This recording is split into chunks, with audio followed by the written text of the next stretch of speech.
Hello and welcome to another episode of Into the Afroverse with your host, William Jones. And Into the Afroverse is where we're taking Black folks into the future.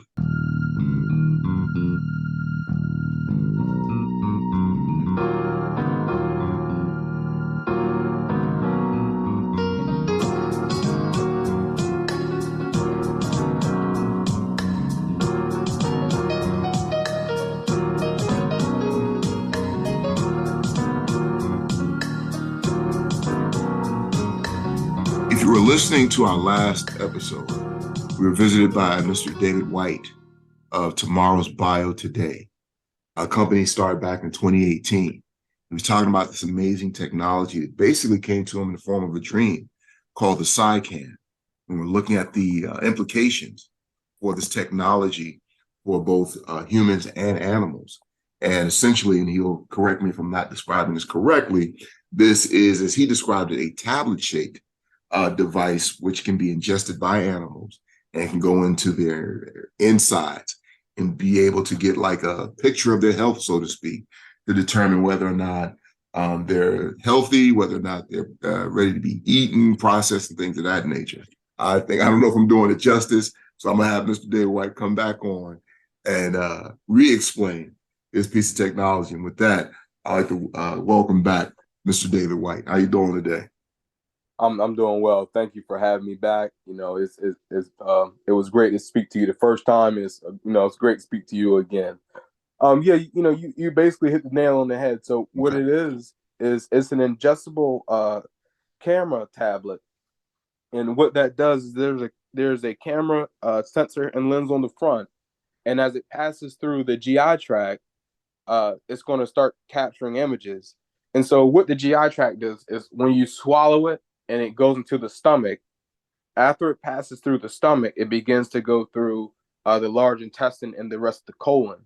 And so what it's going to do is, as soon as it goes into the mouth, it's going to start taking images. So as it's passing down the throat and into the stomach and into the large intestine and small intestine, and then out of the colon, it's going to capture images. And what it's capturing or really looking for are there any cuts in there? Are there any abrasions, such as maybe burns?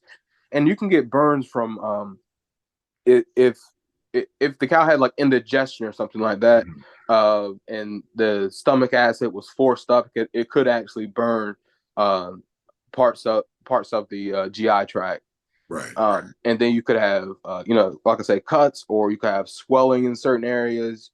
You could have tumors. And so it's going to capture, it's going to capture all of that and be looking for it. And then it's going to send those images to a third-party server. And that server is generally going to be Google Drive. And we use Google Drive because it's free, so it's not going to cost the end user any more money. Wow. So and once those images are captured and put on the server to be viewed, you can view them from your cell phone or from a PC, like a regular desktop. Right. And that can be viewed by the livestock owner as well as the veterinarian. And what that's going to allow them to do is have a faster diagnosis and create a treatment plan for that animal. This is going to help to reduce the amount of a herd that could get sick.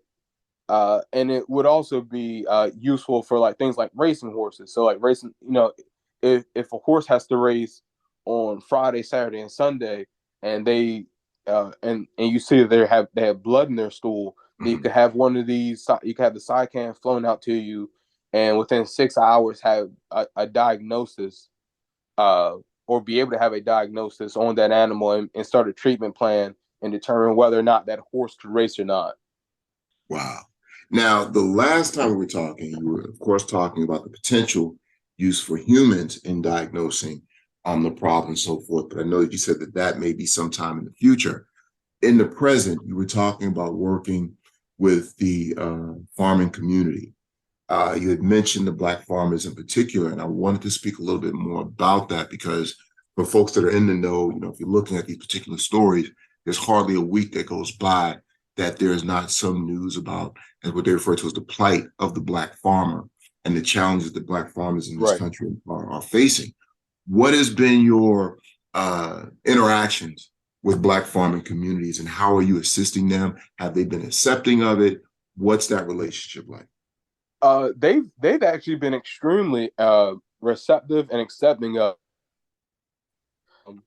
because most of them, even though they are farmers, a lot of them actually have cable, or they have Wi-Fi, and they have a Right. lot of amenities. But they go through, they really get the crumbs, and they really get the brunt of a lot of what goes on, whether it's in the crop or dairy or ground beef or chicken industry. They tend to get the worst contracts, if a contract at all. Wow. And then a lot of times they have higher refusal rates when testing is done on their stock as opposed to others. Not only that, when they go and they want to get seed, if they are crop farmers, if they don't know somebody, if they don't know the end, then they get ran over with prices. But everybody else gets, the regular price, but they have to pay Right. two, sometimes three times the price. And it's always the runaround of, oh, well, if it came last week, I could have did this, but it's this week, and in such and such, it came through, and they bought a million beans or whatever, something like that. And so now we can't help you.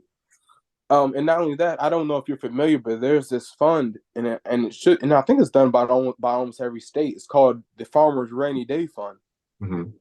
And what that is it's a fund that's meant for when there's a bad crop season, or it can even be used for not, I don't believe dairy, but I do think it can be used for like beef. Those Right. farmers, like the cows that are meant for slaughter.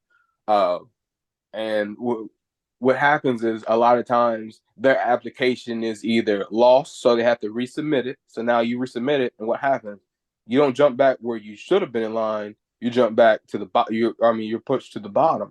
So you Wow. push to the bottom, and guess what happens when all the funds are divvied out? Now you get the least, Jeez. or you you go and they do accept your application, but now, oh, you forgot to add this piece of paperwork that was never asked of you in the beginning, and Right. now you have to go and try. Now you have to go and you go and get it, but they don't answer the phone for 4 or 5 days, and you had to have it in the 6 days, so they answer the phone on the 6th day, but you try to go to the office, and now the office is closed because it's lunchtime. So now you're sitting outside all day, and you're trying to get in, and you're praying, oh God, please let somebody come in, and they finally let you in 10 minutes before they close, and then they give you attitude, like Goodness. like it's your fault, Right.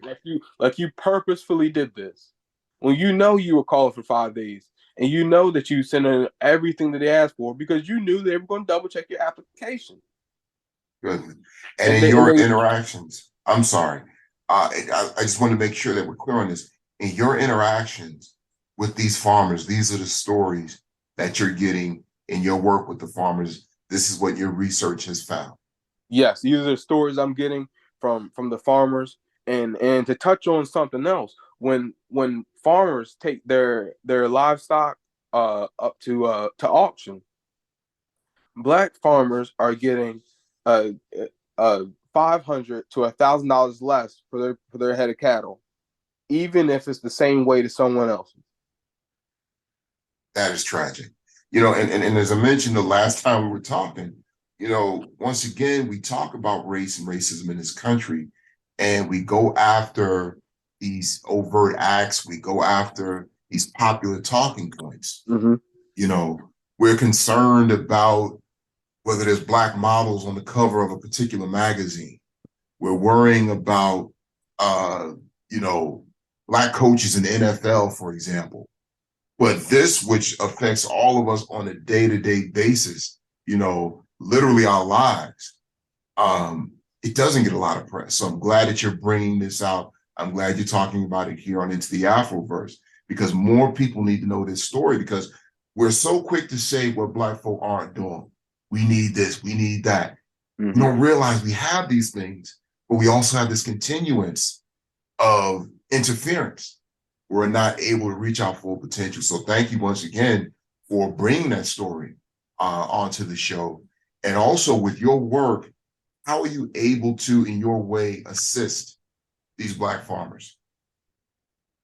So, by being able to reduce the cost that they would have to pay to get a veterinarian to come out and do the same work, we can save them about $250. So that money can be used towards. I mean, it's not a lot of money in farming. Right. So but that money could be used for feed Sure. towards the animals to help them gain weight for when they take Right. them up to market. Um, it could be used, to depending on how many animals they needed to have that done to, the way I'm calculating the savings. So say they had to have it done to, they would have needed it for 10 animals or, Mm-hmm. 10 animals. So by reducing it, $250, then they can save $2,500, and that can be used towards something else that was needed on the farm. Maybe the farm truck needs new tires. Maybe the fence needs to be mended in the front. Right.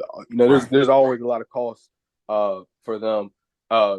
And the unfortunate thing is that we have a lot of the Black farmers are male farmers. Mm-hmm. And I don't know if you've noticed this, but when you go for grants, there are regular grants, there are Black women owned grants, and then there Right. are minority owned grants. But there's really nothing that's targeted specifically at the Black man.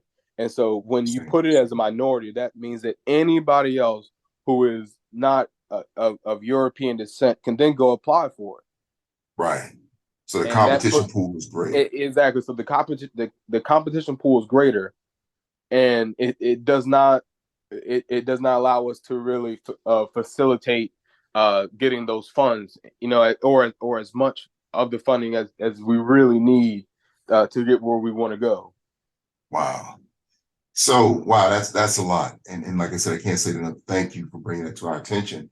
If you're just joining us, you're listening to Into the Afroverse with your host William Jones. And Into the Afroverse, we're taking Black folks into the future. So now you're moving into this conversation about economics. In terms of your project, how were you able to get it off the ground? What did you have to do to get access to capital? And what can we learn from your story? What can you share with us for these folks that are out here listening that may be in a similar position where they have this great idea, but they're looking Mm-hmm. for funding, they have a small company, but they're looking to expand. What can you tell us based on your story, your information? So for I think for everybody it's going to be different, but for the general gist, I would say if you're working on something that's not going to make you money immediately, the best thing to do is to go and look for grants and just yeah just type in grants. Just if you are in the biotech sector, type in biotech grants. Type in look up loans. Use Google as an advantage to try to find a lot of these fundings. Um, look for groups that support ideas like yours and see if somebody will back you there. Look for angel investors. Mhm. Uh, Another one is to contact venture capital companies. Um, and and the most important thing is to not accept no, or to not accept not right now as a no, because that's not what people are saying. Somebody tells you not right now, they're saying not right now. They're not just saying no, they're saying not right now. And to always keep following up with those people who are saying not right now, because eventually you might get to a point where, okay, yeah, now you're at a point where we can invest. And that's kind of one of the things I would tell you, to kind of look for those venture capital companies, because with those guys, they generally have programs set up to where they know how to get companies ready to accept an investment, and they'll get you to the point where you're ready to actually accept an investment. And once you're ready to accept an investment from them, you're probably ready to accept it from others as well. Uh, but the act of actually getting money invested into your company is not going to be an overnight thing. It might be a 6 month.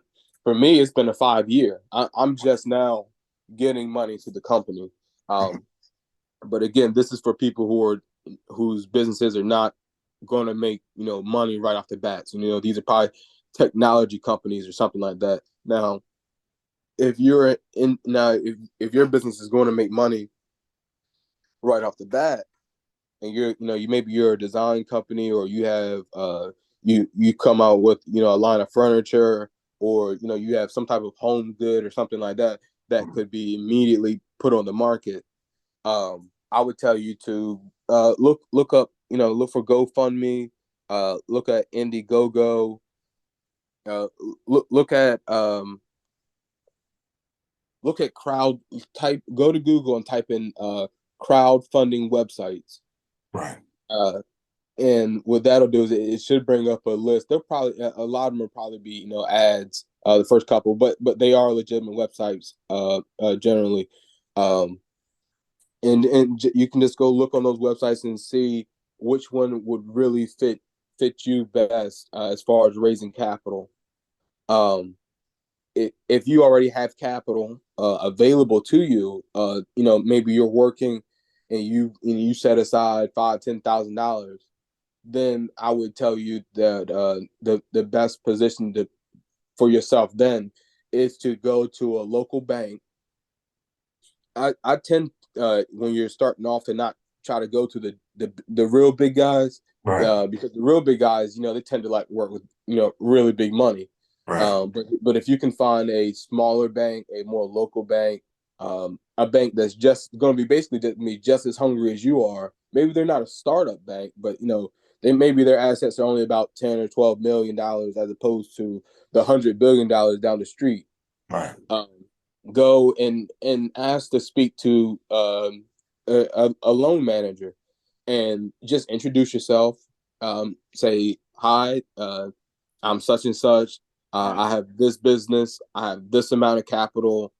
Um, this is how much money I'm trying to get from the bank. What are the steps do you think that I need to take to get to the next level?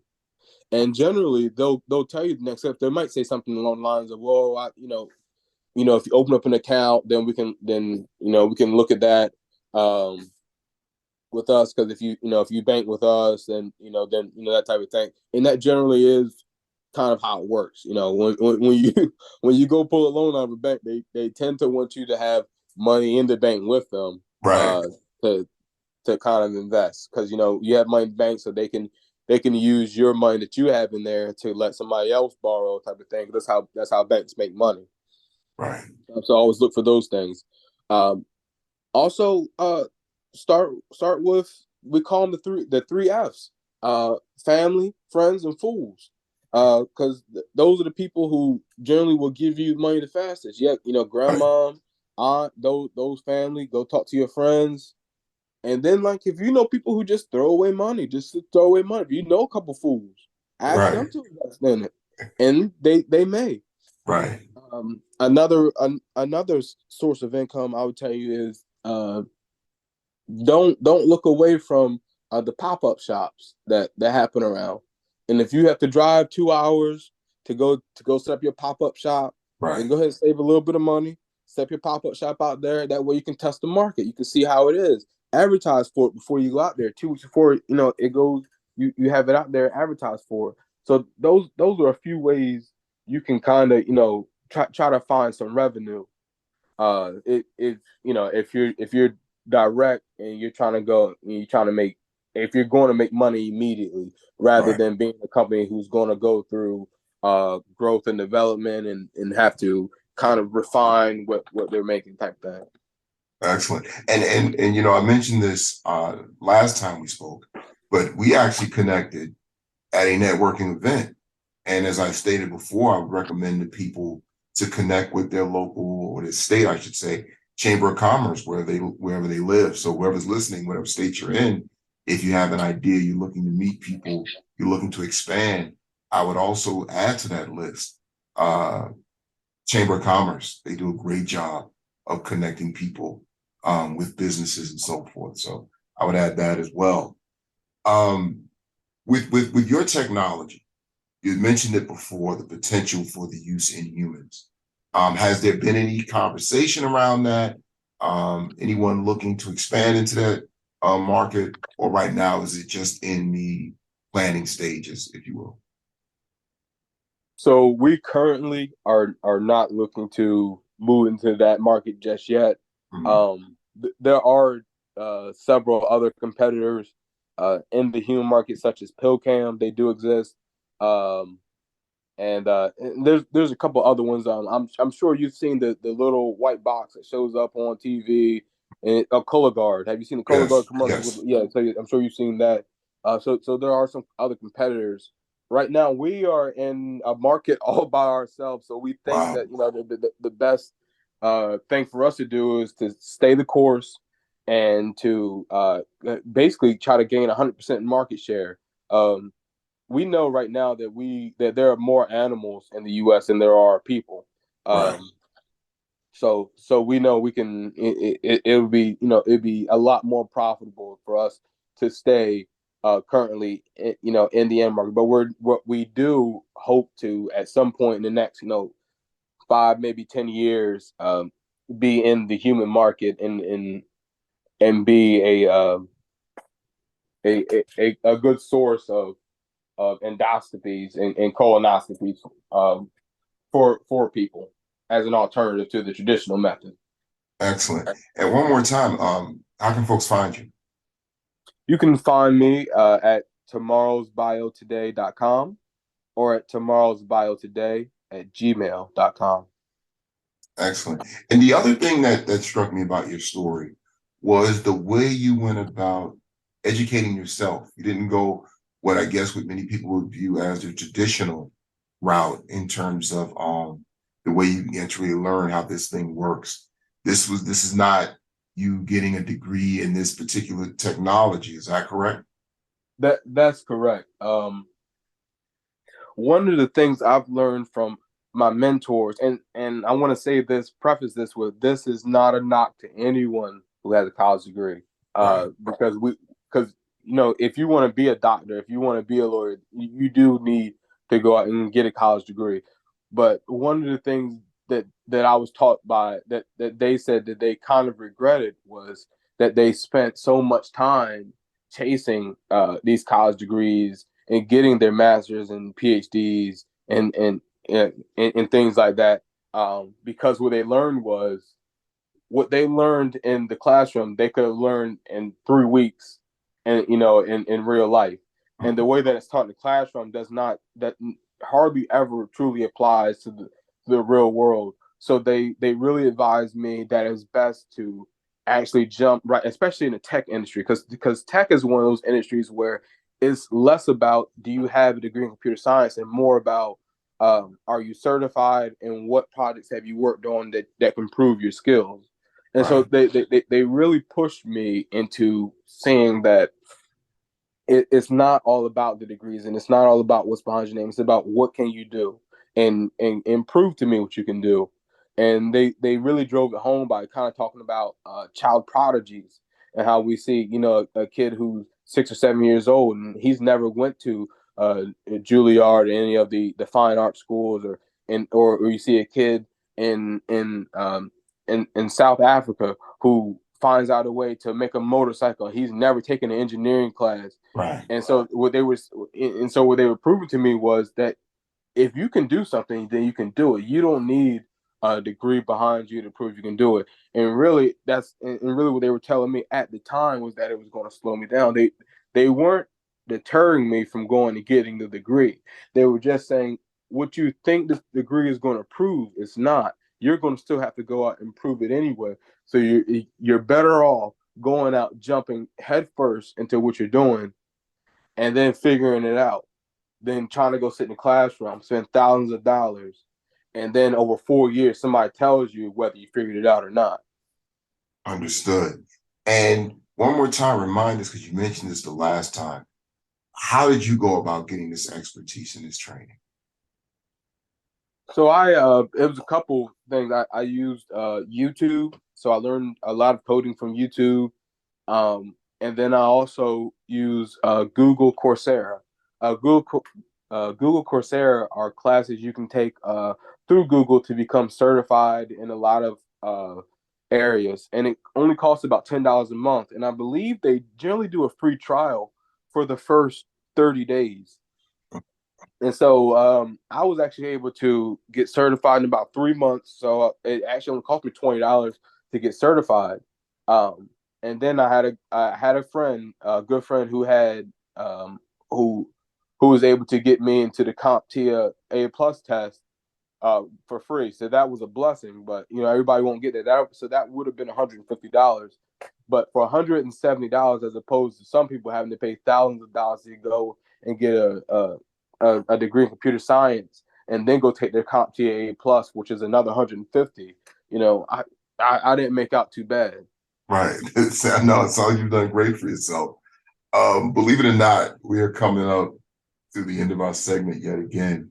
And as I always say, when I have people like yourself who have so much to offer and such incredible ingenuity and innovation, time goes quickly. One more time, I'm gonna ask you as we close out, any final words that you'd like to leave with our listeners? I'm sorry? Any final words you'd like to leave with our listeners? Yes. Keep pushing technology further. I'd like to see more Black men and women in the technology sector.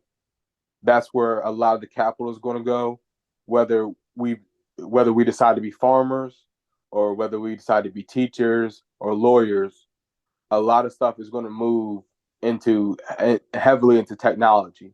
And so I would highly tell us that we should really consider looking into tech-based jobs in the near future, or at least tech-based trainings in the near future, so that when these transitions do happen, we're ready for it, and that we're not going to be left behind by the rest of capital America. Because the last time that happened, we were thrown into the slums. We were forced to take food stamps, and what food stamps did was they forced the father out of the home, and it broke up the Black family. And so we have a chance right now to educate ourselves and put ourselves in position so that when America does make their big change again, which is going to happen, we can be ready, and we can keep our families together. We can keep our communities together. We can keep the drugs out of our communities. And instead of young men feeling like they have to turn to other forms of money making, they can look at tech jobs, or there are avenues to be able to use technology that they can turn to instead of things that may cause them harm or cause our community harm. So I highly would like to suggest to the community to push your technical knowledge further as far as you can. No, that was excellent words, and thank you. Once again, ladies and gentlemen, that is David White. Can't thank you enough for joining us for yet another segment of Into the Afroverse. And I'm looking forward to hearing some big things from your company in the near future. And as you get bigger and bigger, and I see it coming, don't forget about us, man. You come back and you let us know what's going on with your company and any new innovations that you're bringing to the table. We'd love to hear about it. No, I can't. I can never forget about you. This is going to be a community-driven thing. This is going to be something that's going to, allow me to help the community grow and help us to kind of not escape, but kind of grow out of this stigma that we've kind of grown ourselves around to, and become who we truly are, which is great kings and queens. And people who used to run this world, really, but those are stories that they try to keep from us and don't want us to hear. I hear that. So once again, that'll do it for Into the Afroverse with your host, William Jones. We're taking Black folks into the future. You can check out past episodes on the Afrofuturism Network page on YouTube, and you can also check us out on afrofuturismnet.com if you want to support what we're doing here on the Afroverse and the Afrofuturism Network. And special shout out to Mr. Duke Productions for producing today's episode. Thank you for listening. Enjoy the rest of your day.